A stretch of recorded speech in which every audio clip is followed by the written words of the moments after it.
can an electric cargo bike really replace my car? Today, I'll put that to the test by using this bike for all of the activities I'd normally do with my car. Will it be a smooth ride or a total disaster? Let's find out. Okay, so you're probably wondering, why am I even doing this? My channel primarily focuses on cars. I'm a car enthusiast that has owned over 50 vehicles in my life, and I live in an extremely car-dependent place. Why would I subject myself to this? Well, in the last few years, I've realized that I'm a car enthusiast that hates car dependency. When you really think about it, this is a pretty dumb way to get around. If you've spent any amount of time in a city or a large suburb, you've encountered traffic. And it's caused simply because cars are just not that geometrically efficient. Turns out when everyone is driving living room sized boxes, it's not that easy to move around when there's a lot of them. Every car added to the road makes each existing car on the road less useful. And unfortunately, most infrastructure in North America has been designed for cars at the expense of everything. And it's still not even that good for cars. Americans spend an average of 9 full days per year stuck in traffic. That kind of sucks. The way our cities and suburbs were built and transformed has basically forced nearly everyone into car ownership and car travel, to the point where the alternatives are often inconvenient, unpleasant, and dangerous, so they're rarely ever considered. And if you can't afford a car, you're stuck with less ideal options to get around. One thing that we don't often think about is that driving causes a lot of death and injury. Around 40,000 people are killed by drivers in the US every year. And of course, there is the environmental toll. Automobiles create about 33% of all US air pollution. So if you want to dive a bit more into this subject, I have a video about being a car enthusiast that hates car dependency. You can click above to watch that. So I like having my weird collection of old 80s and 90s cars, taking them to the occasional car show, going on road trips and driving on racetracks, but this does not mean that I want to be forced to drive everywhere, especially in places with soul-crushing traffic like here in LA. I just want the option of walking or riding my bike. If there were safe, convenient, and pleasant alternatives to driving, I guarantee a lot more people would walk or bike. We just force everyone into cars, which in a city generally makes it terrible for everyone. I figure if I don't start supporting alternatives to driving, the traffic, the pollution, the injuries, and fatalities from driving are just going to get worse and worse. All right, so let's dive into what I'm about to try today. I've had this bright orange Radwagon 4 electric cargo bike for almost 2 years, and I've used it a ton. This long-tail cargo bike really is like the SUV of bikes. It can carry a ton of cargo, making it very practical for shopping trips or carrying kids. Overall, this bike has been an incredibly useful tool for me, especially with the modifications that I've made to it. My mother-in-law had a couple old milk crates, so I literally just zip tied them onto the rear and front racks. So I've got instant trunk and instant frunk. I added a seat pad and rear handlebars for when I want to cart around my kid. So I've got these humongous cargo bags. They fold up nicely to the side, but when opened up, they hold a massive 37 liters per side. And back here, I added this huge flashing light, which makes me a whole lot more visible day or night. So yeah, in general, this is a pretty dorky looking bike, but with all of this stuff that I've added to it, it makes it so I'm just more likely to use it. But I've never tried to replace all of my daily car trips with it. So today I want to see how good, bad, or terrible it will be to utilize my bike for everything that I need to do in a place that is generally pretty hostile to pedestrians and people on bikes. Sounds fun, right? Right?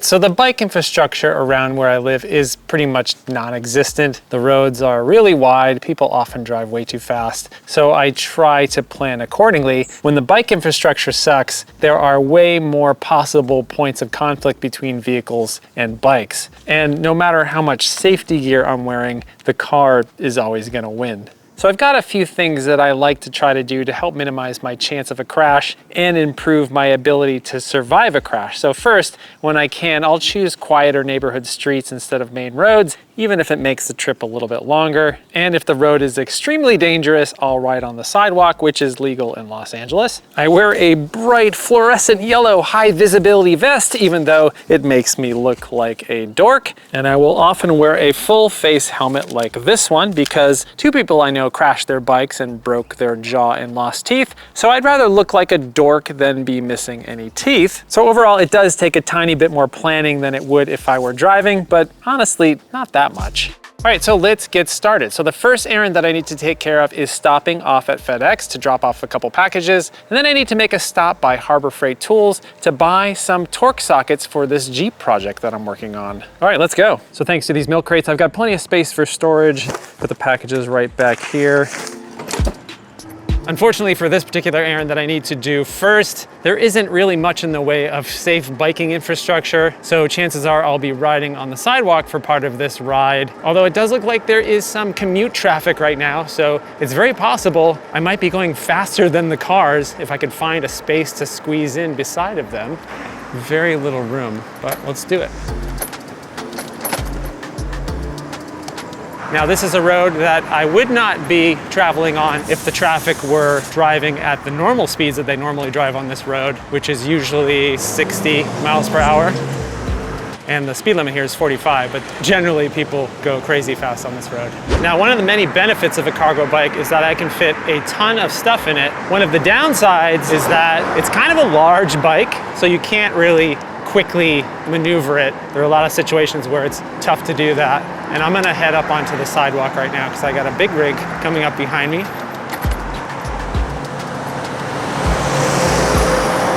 And it's not exactly fun to be alongside a big rig with 6 inches to spare on your left.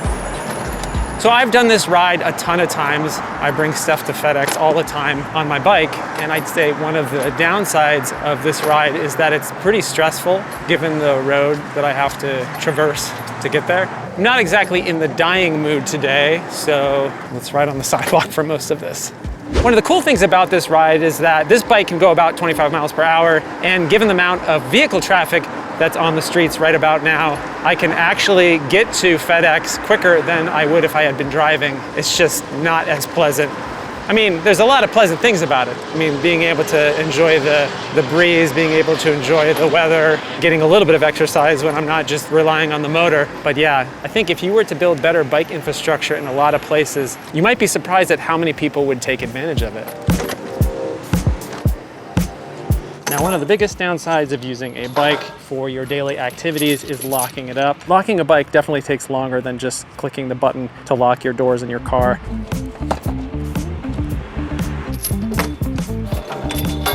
One benefit of the bike is, generally speaking, you get rock star parking no matter where you go.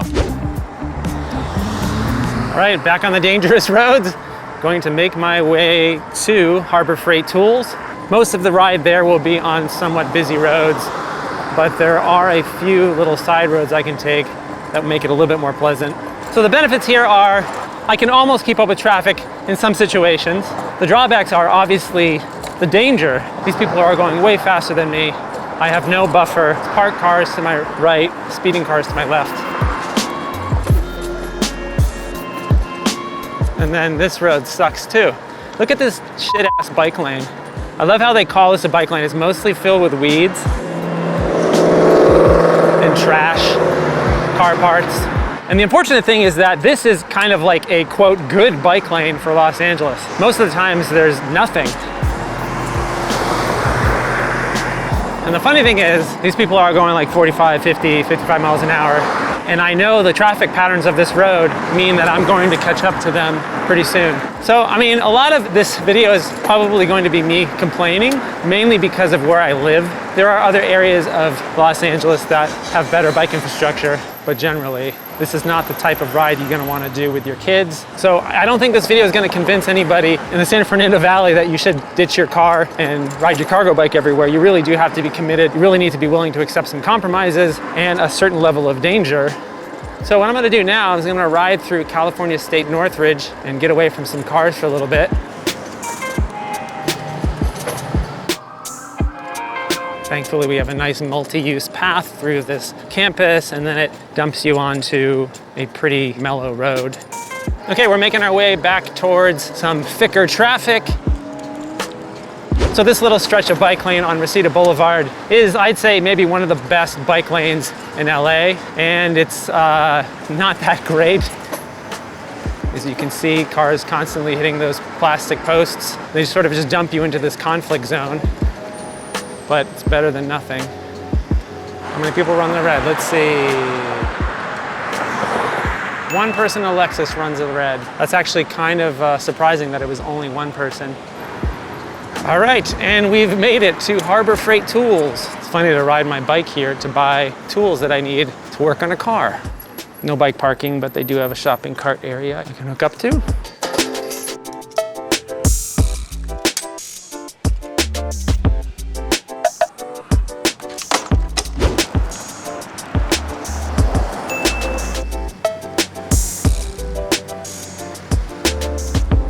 So if we're gonna recap this little first section of our ride, I'd say that number one, try to find quiet streets, do a little bit of route planning before you go to try to avoid those roads where there's just a lot of fast moving vehicles if you can. My second thing would be if you are on roads with a lot of quick moving cars, it's nice to have an e-bike that can accelerate somewhat quickly. I'd say number three, you have to be aware of the fact that there's not a lot separating bikes and vehicles in many places, and the bike is definitely going to be at a severe disadvantage. I'd say number four, try to make yourself extremely visible.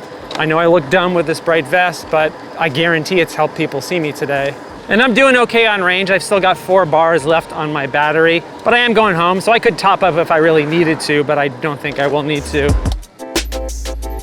All right, so up next, I need to go pick up my kid from school. Can't forget to bring her helmet. And I got my Bluetooth speaker because we need some tunes. And my wife will be joining us for this trip. Now, it's one thing to ride by myself in Los Angeles. It's another thing to cart my kid around with me. And thankfully, most of the ride to and from her school is a slightly quieter, narrower road, but people do still drive a little bit too quickly. And we do have to pass a couple dangerous intersections. Running the light in a big giant Hummer. So at every intersection, we're always super cautious and hyper aware. You ready? Do you like riding on the bike to get to and from school? I love it. Why do you love it? It's really open and you're not crammed in this tiny thing. And you don't need a seatbelt. Is there anything you don't like about riding a bike to school, or is it all good? All good. Oh my god. Yep, got another red light runner, that time in a brand new Honda Accord. In terms of safety, I will say that generally when a driver sees a kid on the back of a bike, they usually slow down when they pass us, right? Yeah. Usually. I think I will take that back. I don't know if people actually slow down for us. Okay, now that my kid is at home working on her homework, I presume, now I have to make a trip out to our local supermarket and do some grocery shopping. And you might be thinking, how will you get a family's worth of groceries home on a bike? So let's go and see how we do. So the cool thing about biking to the supermarket is that it's less than 2 miles away and it only takes me like 5 to 7 minutes to get there if I don't get stuck at a light. Actually, quicker to get there on bike than it is to drive sometimes. Let's see how many people are gonna run the light here. Just one. And thankfully, my ride to the supermarket is relatively pleasant. The streets aren't too dangerous. I do have to cross some dangerous roads, but most of the ride is on lower speed streets. And just like that, I'm at the supermarket. It's so crazy that I spent so many years driving here, but really, I'd never heard of a cargo bike before a couple years ago, so I didn't even know it was possible to go grocery shopping on a bike.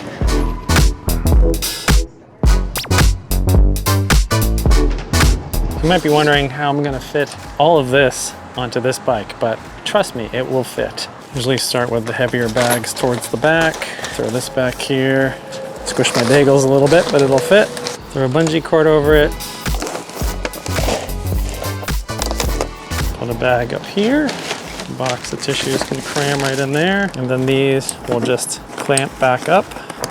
Turn on my ridiculous light. It's getting a little dark out. There we go. I just got a text from my wife saying they would like Jamba Juice. So I also have to fit Jamba Juice onto this bike.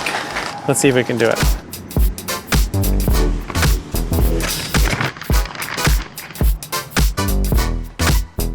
Also, one thing to keep in mind when you're riding a cargo bike that weighs nearly 100 pounds empty, I weigh about 180 pounds.